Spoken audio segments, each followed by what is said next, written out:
Hi, this is Dr. Bob, and I'd like to thank you for taking a look at the SkillBott student portal. I'm going to show you what a typical student would experience when they interact with the SkillBott curriculum. If you look at the bottom right, you'll see an Announcements tab, and most students will start their day there. Teachers can send announcements, or their career coach, or an administrator for an entire district or community could send information to the student that's going to be appropriate. In this case, I'm going to click on Great Job, and you can see it's just a congratulations from the domain administrator. Once I've gone through the announcements, I'll probably look on the Due Soon tab to the top left, and it's telling me I've got various things that were due and that will become due in the future. We allow the teacher to put a schedule out. That doesn't mean that the student needs to take each activity in order. They can skip around and pick what they like. However, the teacher will probably communicate with the student if they have things that are getting to be severely late. In this case, I'm going to go to Self-Improvement module. Here's my courses, and in the Self-Improvement module, I'll pick View. And when I do so the lessons, there's 12 lessons in the Self-Improvement module. And let's assume that I am working on the leadership lesson at this particular point in time. What you're going to find, and hopefully will become very significant, is the different modalities we use. Written about leadership and leadership in the workplace, and for good reason. Leadership has a tremendous impact on the health of an organization and on the experience of its employees. Anyone who has ever had the privilege of working for a boss who is a good leader can tell you how exciting that situation is. The group is motivated, knows where it is going, and work is fun.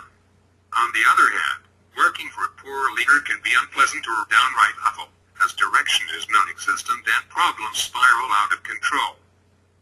Here in Lesson 7 we are going to focus on leadership from an historic view. By thinking about leadership broadly, you can gain a valuable perspective which will help you consider how leadership affects your own life, and how leadership is an important area for self-improvement. Finish reading this page and then get busy with your activities on leadership. I'll catch up with you later and see how you are doing. This is an example of use of one of our avatars, and it relates to many students because they're used to computer animated figures. We don't rely very heavily on them, but we just try to change it up. So they'll do some reading, they'll do some research, they'll do some true and false questions, they'll do some short quiz activities, or they'll do entire projects. And those projects can be in a variety of fashions and delivered and received in a variety of fashions. So we try to really mix it up real well so that the students don't come to a point where they think, oh, every single lesson is always going to have this little guy talking to me on the intro, and then I'm always going to have to do this project. We try to really mix it up so that we keep their attention. The main reason that students are in this program is because we want to change their behaviors. The behavior we're trying to change is we want them to be able to get a job and keep that job. To change behaviors, that means you have to have students change their attitudes. For them to change their attitudes, you can't just have them read a piece of text, or you can't stand in front of a classroom and tell them what they have to do or how they have to think. It doesn't work that way. They need to be able to interact with the curriculum, and they need to be able to, more importantly, interact with other students and with their career coach or teacher. The Think and Respond is the second activity, and in this case, we're trying to find out what they already know about effective leadership. And when they hit the Submit button, it's going to open a Word document, and it will automatically submit their response to the teacher. The Glossary of Keywords is provided so that students aren't stumbling over vocabulary issues. And literally, if I use a word like mitigate within a lesson, and we do, many students don't know what that is. So we give them an opportunity to be able to use web resources to determine what that word might be, so when they come across it within the text that's going to follow, they aren't stumbling and fumbling around not knowing what it is. In this case, if I click Start, and it'll ask me if I want to start now, this is simply choose the correct response. So which one's the leader, A, B, or C? And if I click the drop down, I get to choose which one I believe that is.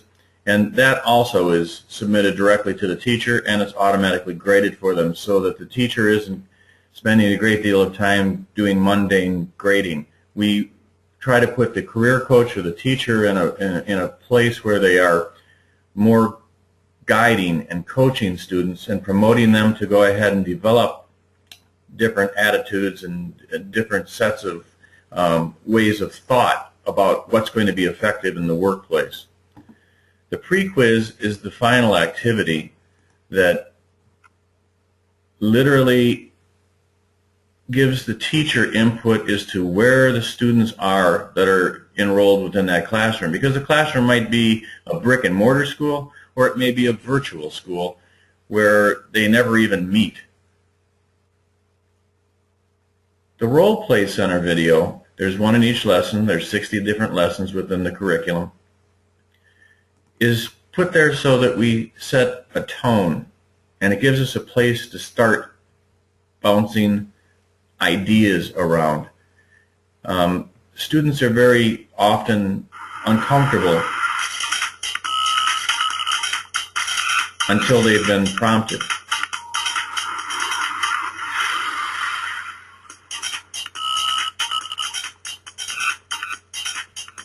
Remember, the term leader is subjective. It can mean many things to many people. In the workplace, sometimes we may think a leader is only somebody who officially has a management position. Today in the Role Play Center, we'll see that leadership can arise anywhere. Should I receive that? No, thanks. Sure. Yeah.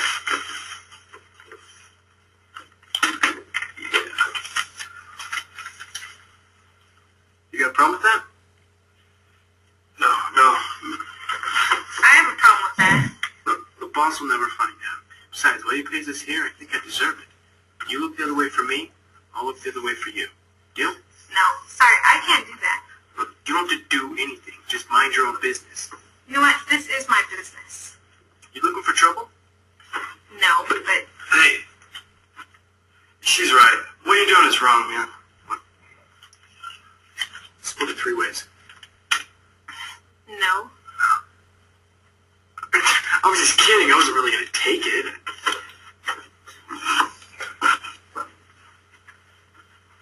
You know, it's about time someone stood up to that guy. You rock. Most people have great leadership potential, but don't want to expose their lives to great hardships. It's much easier to stay in the middle of the road, but great leaders stand up for what's right even when it isn't easy. In today's lesson, we'll explore what it takes to become a leader.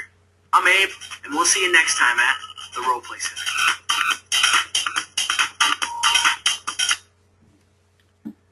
Once the students have viewed the video, we then take them to a Role Play Center discussion forum. And the purpose of the Role Play discussion forum is for the student to give their opinion about some posed question. In this case, why is the behavior of the female employee in this video considered leadership? And then what's more important is once a student replies, we ask them, the students, to reply back to the other students to either agree with them or disagree with them, as long as it's done in a constructive manner. So it's like having a discussion in a classroom, but not really being there. So this works out very well for before school, after school, summer programs, or virtual education. The second role play discussion forum is exactly the same, with just a different question and a new thread set going. Then we start getting into the real meat of the program. In this case, we're looking at a historical view of what you might have thought of leadership. Leadership being presidents and major figures within historical America or Europe or any place in the world. And in this case, there's also another little animation. Good day. Sir Winston Churchill here. There are many good leaders, but they can get lost in the masses of people in every walk of life. Some people are great leaders who never get recognition. Many people have great leadership skills, yet do not even know it. They wander through life not knowing which career path to choose and sadly never know they have leadership potential. A true leader rises above the sea of faces in a crowd and becomes recognized. You are the leaders of tomorrow. How are you going to make that happen? That is something to think about.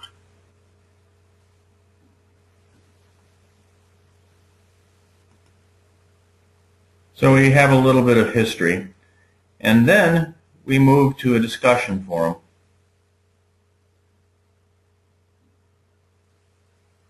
That's assuming that I could click it. So we're asking the students what their definition of a leader is. And why that becomes important is that major parts of the project always fall towards the end after we've gone ahead and put some ticklers and tempters out there. This one happens to be called if you don't succeed. And it's talking about leaders that have failed. So if I open the PDF as an attachment here,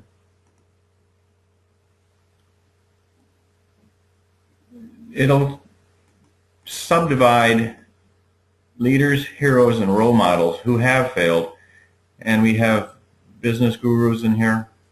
And some of it was kind of amazing when I first read it, because some of these people you don't think of as ever having failure in their lives, and yet it's documented and completely true. Inventors, public figures, including our little man Winston Churchill, Abraham Lincoln. Oprah Winfrey is probably somebody you don't think of as a failure. And of course she's not a failure. The point is that most people that are successful have gone through failure to get to the point where they can be successful.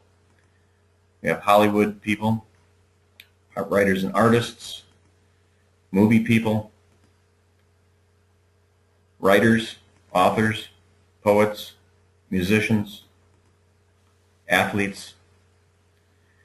And the goal in this isn't that a student is going to sit and read every single piece of text here. They'll pick out a few people that they're familiar with, and it's like, Michael Jordan, I'll read about that. Or maybe they're not a sports person and they'll read about a historical figure. Once they start understanding that sometimes you have to fail to succeed, we come up with a project. And this is where the student does the real work. In this case, they're creating a presentation. It could be a video, it could be a PowerPoint, it could go on Facebook, it could go on their website, it could go on Twitter, to create a final project. And they have to address, in this case, 5 different pieces of information. Why is the person you have chosen considered to be a leader? And a little biography, and the circumstances surrounding their failures, and what did they do after their failure, and what would be different if this person had given up or had not persisted. Then it gives the format that they have to come up with. If they're going to come up with their own PowerPoint, it has to be under 256 megabit. So we start working with the technology where students are actually interacting with what they're comfortable with. Then they submit it to the instructor. The instructor, after the due date, will probably call for a conference and probably have several of them. Maybe one at 7 in the morning, maybe one at 7 at night, because some of your students are going to be in school or be working. We try to make it convenient, and that's up to the individual instructor how they're going to do it. And then what that instructor will do is share the presentations, whether it's a URL or a PowerPoint or a Facebook lead. And it gives the students the chance to interact with each other, just as a webinar or a GoToMeeting does. We then move down to the wrap-up and final thoughts.